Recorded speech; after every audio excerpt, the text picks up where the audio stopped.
naye kyemanyi kiri nti embaga olwa tebajja kumpita nja kugiramba service provider.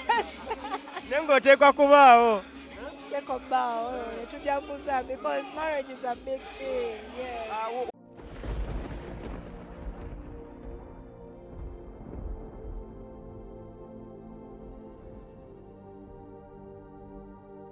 Omuyimbi, how are you? I'm fine. How are you? Ng'oli beautiful nnyo leero bannaye.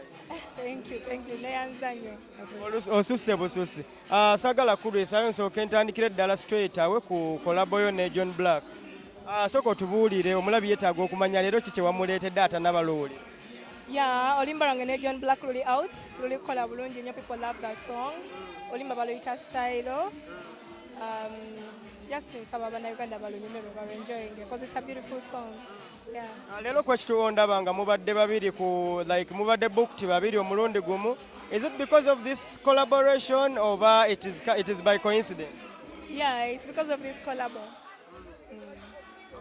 Yeah. Okay, kati tutuuse mu mwezi gwa mukaaga watusuubiza nno ebintu bingi guno omwaka. How far wakatuuka tugambe nti otandise olwo ke watadde collabo ne John Black oba waliwo ebirala byokyafu? Byenfumba bingi, of course tebiggwayo. Ate n'ekirala industry yaffe ogimanyi eri so unpredictable. So wetaaga osigala okola ekijjawo ekijja ng'ogendera ku ekyo. So yeah, this collab is one of those songs this year that I believe in so much. Nsuubira abantu bajja dwagala n'ennyimba zange nalina akalaba kayita Your Body nakareleasinga mu Feb. People love it. So yeah, and more is coming. Okay, Weasel has a concert ndowooza ku 2nd of August dubbed Memories of Good Life. Naye ku bye yatugambye byagenda oleeta nga surprise performances agenda yimba n'abayimbi abalala ennyimba ze yayimba ne radio ng'omuyimbi omulala ayimba party ya radio. Are you on the line up on that day? No, not yet. Not yet. Sinaba kubeera ku line up. Olwo abalabi bafanzi bo abangi obuyitirivu abandikwetaaze ku olwo olunaku okubanga bakulaba tukoze tutya okubanga tukufuna ku lunaku olwo? Njabao, because first of all I'm a radio and Weasel fan. Yes, so I'll be there, but I don't have to sing. Because the curtain raising, maybe. Maybe in the curtain raising. Yeah. Like you raised? Yeah, curtain raise for so many people. Okay. Twongere otwenlighting leo tugambye nti otadde collaboration yo ne John Black kitegeeza osimbudde. Biki bye tuba tusuubira ebbanga erisigadde eri emyezi 6? Of course, omanyi njize obutasuubiza than okola bukozi. Yeah, so just njagala bannayuganda babeereyo nga banyumirwa Ugandan music in general. Ekintu kyonna ekirungi kyendeeta babeere nga bakireceiving naye of course kinaba kirungi. So the homework has to be me going back and doing the best I can. Yes. Okay, Pia, ntera olaba nga abayimbi abasajja bwe babeera n'eggaali zino bweziti ez'amaanyi. Tugambe nti ate naawe wasazeewo performances ate otambule n'eggaali lwakuba nti ekyenjawulo nti bavubuka banyirivu nnyo. Eggaali eri sponsored by DJ Fiki. DJ Fiki yakwata security? Okay. Yeah. Okay, naye nga otera obeera ne ba security abakuuma oba otambula butambuzi just like that?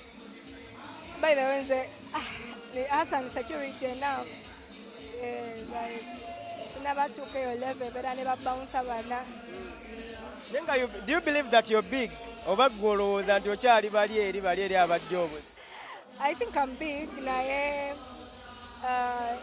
waliwo akaseera kovimba ne waliwo akaseera kokola kati nze nkyali mu phase ya kola kukakasa then awo tujja vimba nga sente zizze nga tusobola okuaffordinga private jet, you know, naye olina ba bodyguard 8 tosobola dde okuaffordinga Range Rover.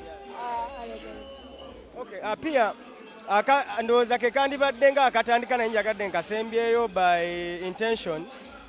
Eddy Kenzo yalina okukyala omukolo gwali ndowooza confidential ne nandibadde ngamba nti nga gwe cause you believe in him is your papa wandibadde omu ku abo abatandimiisinze ku mukolo ogwo lwaki tetwakulaba?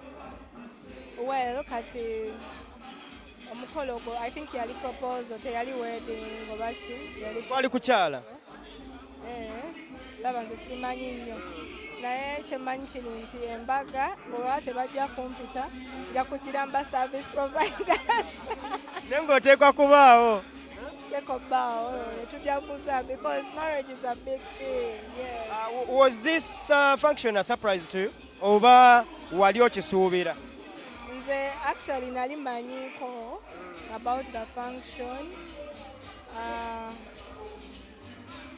It wasn't a surprise to me, but waliwo enga proposal. I didn't know that it's going to be a proposal. Yeah.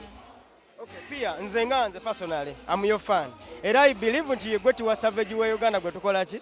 Gwe tuyina. Newe nasemba okubeera naawe wangamba oba wagamba abafaanizi bo nti your promise, like you expect international collabos, you expect to cross. Sejjukira nsize wangamba naye watugamba nti anytime soon. Yeah. How far now? Well, first of all, Chesabala Chalinti Chabenyo. Chabe, it's not cheap. And then also what I go Kubelanga now Kozem a bango. Because I want to do a song with Davido, I want to do a song with Burna Boy, I want to do a song with Ed Sheeran, with Rihanna, with Beyonce, Bonavo. So now in that Gambia, do the homework as Galawo. So to prove yourself worthy of all that. Then go to we have big dreams and we try to make sure that I believe everything is possible, and I believe that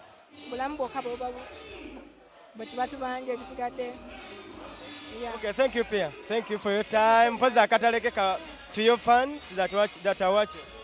Yo guys, I love you so much. My name is Pia Pound. Keep tuned. Don't leave the knob. Kapera koluyimba ne John Black. Katono. Oh baby guanina style. Oh baby guanina style. Olina style. Abalala wabale kamairo. Thank you, Pia.